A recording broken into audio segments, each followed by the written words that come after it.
సాయిరామ్. సర్వదేవతాతీత స్వరూపులు భగవాన్ శ్రీ సత్యసాయిబాబా వారి పాద పద్మములకు నమస్కరిస్తూ భక్తులందరికీ సాయిరామ్.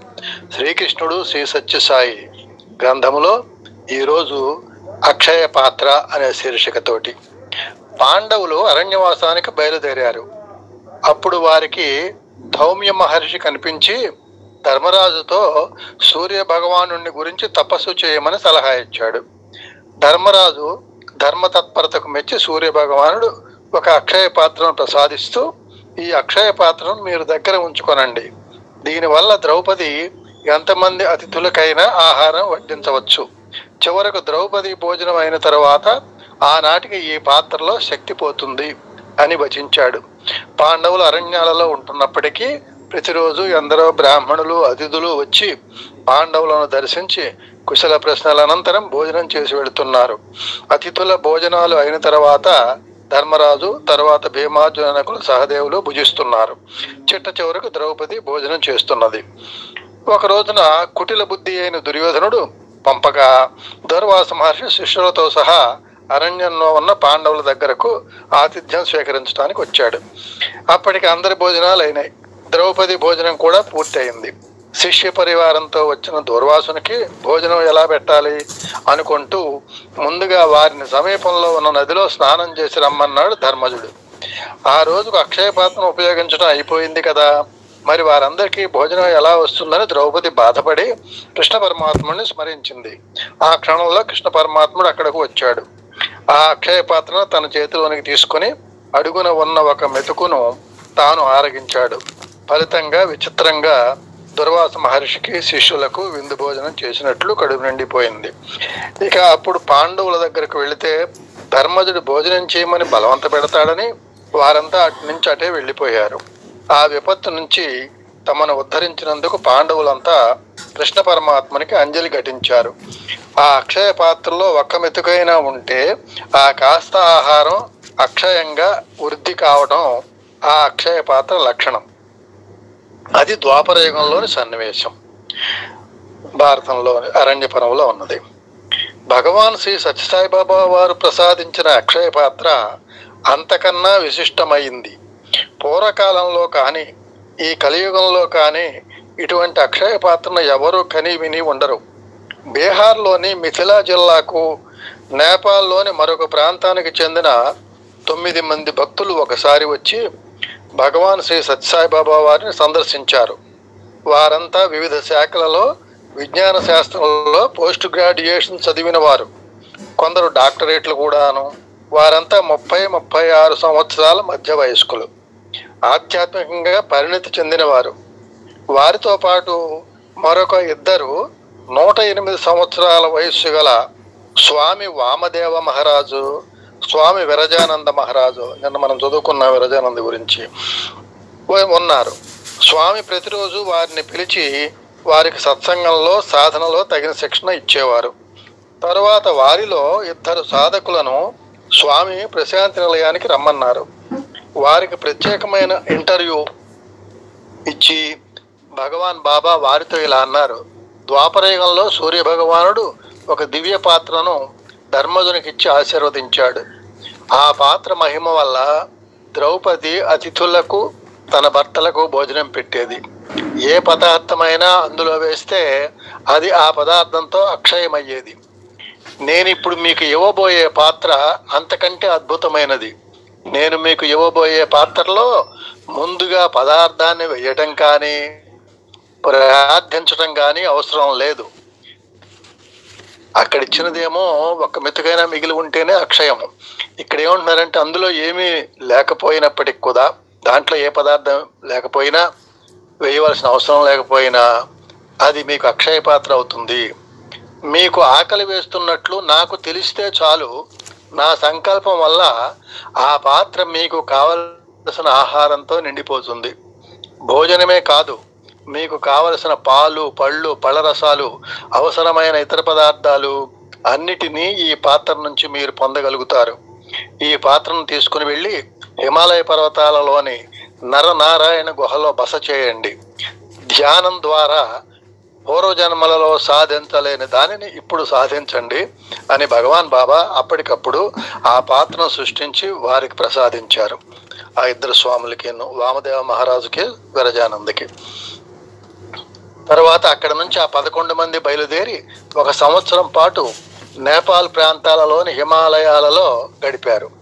కానీ ఎక్కడున్నా వారి దర్శనం కోసం సాధకులు వస్తూ వారికి తపోభంగం కలిగించేవారు. అందువల్ల వారు అక్కడ నుంచి బయలుదేరి బదరీ చేరుకొని బదరీనాథుడిని సేవించుకొని ఋషిగంగకు పశ్చిమంగా ఉన్న ఊర్వశీ సరోవరం వైపు పయనించారు.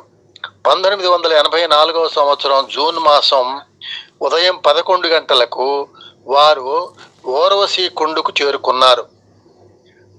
ఆ సరోవరంలో స్నానాలు చేసి వాళ్ళంతా పద్మాసనాలు వేసుకొని కూర్చొనగానే వారు బాహ్య స్మృతి కోల్పోయి సమాధిలోకి వెళ్ళిపోయారు.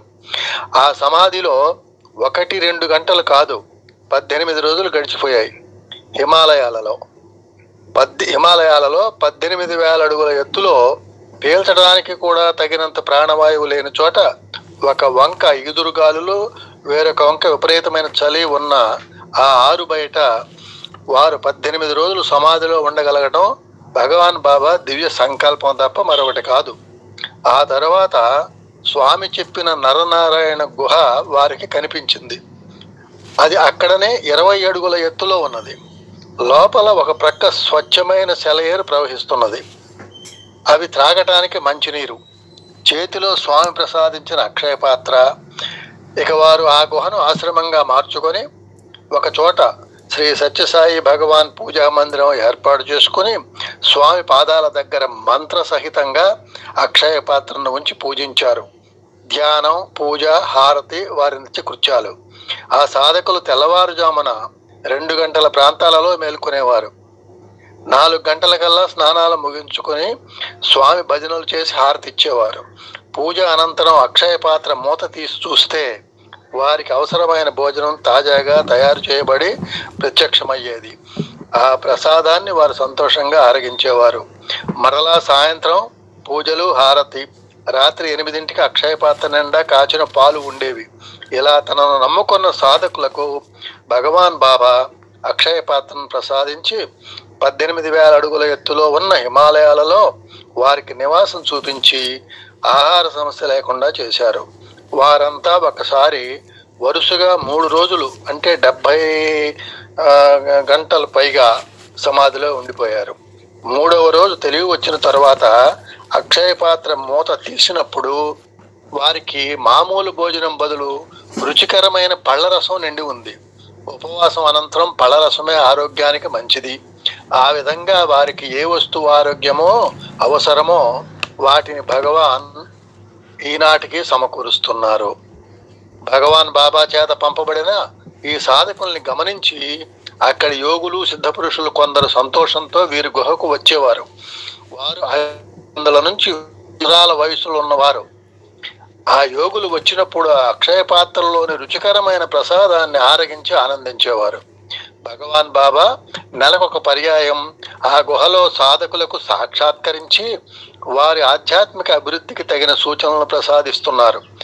ఈ కలియుగంలో భగవాన్ శ్రీ సత్యసాయి బాబా ప్రసాదించిన ఈ అక్షయ పాత్ర వృత్తాంతం అత్యద్భుతమైన, అపూర్వమైన, ఆశ్చర్యకరమైన లీల.